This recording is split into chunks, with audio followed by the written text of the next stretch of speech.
କଂଗ୍ରେସ ପକ୍ଷରୁ ନର୍ଲାରେ ସମ୍ବିଧାନ ବଞ୍ଚାଓର ବିଶାଳ ରାଲି।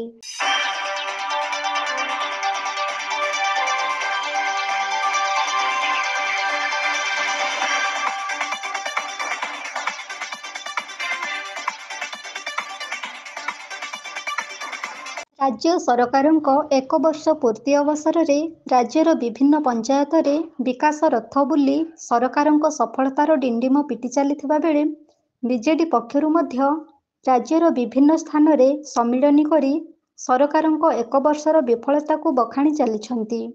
ସଫଳତା ଆଉ ବିଫଳତାର ପ୍ରତିଛବି ସାଧାରଣ ଜନତା ଜାଣିସାରିଥିବା ବେଳେ ରାଜ୍ୟରେ କଂଗ୍ରେସ ମଧ୍ୟ ସରକାରଙ୍କ ପ୍ରକୃତ ପରିଚୟକୁ ସାଧାରଣ ଜନତା ପାଖରେ ଅଜାଡ଼ି ଦେବା ପାଇଁ ଅଣ୍ଟା ଭିଡ଼ି ବାହାରିଛି। ମିଛ ପ୍ରତିଶ୍ରୁତି ଦେଇ ନିର୍ବାଚନ ଜିତିଲା ପରେ ସରକାର 1 ବର୍ଷ ହେଲା 4.5 କୋଟି ଓଡ଼ିଆଙ୍କୁ ଭକୁଆ ବନେଇ ଚାଲିଛନ୍ତି। ଅପାରଗ ସରକାର କେବଳ ନାମ ପରିବର୍ତ୍ତନ କରି ରଙ୍ଗ ମାରିବାରେ ବ୍ୟସ୍ତ ରହିଥିବା ବେଳେ ବିକାଶର ଫର୍ଦ୍ଦ ବର୍ତ୍ତମାନ ସୁଦ୍ଧା ଓଡ଼ିଶା ମାଟିରେ ଯୋଡ଼ି ହୋଇନାହିଁ ବୋଲି କଂଗ୍ରେସ ଦୃଢ଼ତାର ସହିତ ପ୍ରକାଶ କରିଛି। ରାଜ୍ୟରେ ଗୁଣ୍ଡାରାଜର ଛବି ବଢ଼ିଯାଉଥିବା ବେଳେ ଅଶାନ୍ତିର ନିଆଁ ପ୍ରତ୍ୟେକ ସ୍ଥାନରେ ଗ୍ରାସ କରୁଛି। କଥା ଅଳ୍ପ କହି କାମ ଅଧିକ କରିବା ପ୍ରତିବଦଳରେ ଅଧିକ କଥା କହି କାମ ଘର ଶୂନ୍ୟ କରିଦେବା 1 ବର୍ଷ ସରକାରଙ୍କ ବିଫଳତାର ଚିତ୍ର ବୋଲି କଂଗ୍ରେସ କହିଛି। ଏକ ବିକାଶ ଧାରରେ କଂଗ୍ରେସ କରିଆସିଥିବା ପ୍ରଦେଶ କଂଗ୍ରେସ କମିଟି ରାଜ୍ୟ ସରକାରଙ୍କ ଅପାରଗତାର ଜବାବ ମାଗିବା ପାଇଁ ଆଜି ରାଜରାସ୍ତାକୁ ଓହ୍ଲାଇ ଆସିଛି।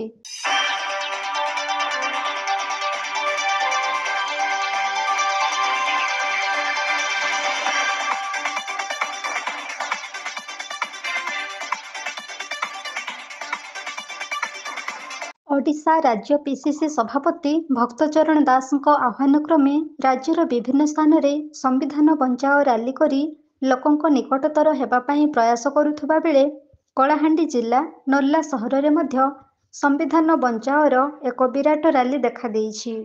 ନର୍ଲା ବ୍ଲକ ଯୁବ ସଭାପତି ଦୀପୁ ପାତ୍ର ଓ କଂଗ୍ରେସ ନେତା ଚୂଳମଣି ଗୌଡ଼ିଆଙ୍କ ନେତୃତ୍ୱରେ ଆୟୋଜିତ ଉକ୍ତ କାର୍ଯ୍ୟକ୍ରମରେ କଳାହାଣ୍ଡି ଜିଲ୍ଲା ନର୍ଲା ନିର୍ବାଚନ ମଣ୍ଡଳୀର ଶହ ଶହ କର୍ମୀ ଏବଂ କଂଗ୍ରେସ ସମର୍ଥକ ବହୁ ରାଜ୍ୟସ୍ତରୀୟ କର୍ମକର୍ତ୍ତା ଓ ଜିଲ୍ଲାସ୍ତରୀୟ କଂଗ୍ରେସ ନେତା ଉପସ୍ଥିତ ରହିଥିଲେ। ପ୍ରଥମେ ସମସ୍ତେ ନର୍ଲା 4 ଛକରୁ ଏକ ଶୋଭାଯାତ୍ରାରେ ବାହାରି କେନ୍ଦ୍ର ଓ ରାଜ୍ୟ ସରକାରଙ୍କ ବିରୁଦ୍ଧରେ ବିଭିନ୍ନ ନାରା ସହିତ ସମ୍ବିଧାନ ବଞ୍ଚାଓ ନାରା ଦେଇ ସଭା ମଣ୍ଡପକୁ ଯାଇଥିଲେ। ଉକ୍ତ କାର୍ଯ୍ୟକ୍ରମରେ ରାଜଗାଙ୍ଗପୁର ବିଧାୟକ ରାଜନ ଏକା ମୁଖ୍ୟ ଅତିଥି ଭାବେ ଯୋଗ ଦେଇଥିବା ବେଳେ ସମ୍ମାନନୀୟ ଅତିଥି ଭାବେ ରାଜ୍ୟ ସାଧାରଣ ସମ୍ପାଦକ ଶାଖା ସୁଜିତ, ବିଗତ ନିର୍ବାଚନର କଳାହାଣ୍ଡି ଜିଲ୍ଲା ସାଂସଦ ପ୍ରାର୍ଥିନୀ ଦ୍ରୌପଦୀ ମାଝୀ, ଜିଲ୍ଲା ସଭାପତି ଭାରତ ଭୂଷଣ ବେମାଲ, ଜିଲ୍ଲା ଯୁବ ସଭାପତି ମହମ୍ମଦ ସାହେବ, ଉତ୍ସବ ସାହୁ ସାମିଲ ହୋଇଥିଲେ। ଶ୍ରୀଯୁକ୍ତ ଚୂଳମଣି ଗୌଡ଼ିଆ ସଭା କାର୍ଯ୍ୟରେ ମଞ୍ଚ ପରିଚାଳନା କରିଥିଲେ।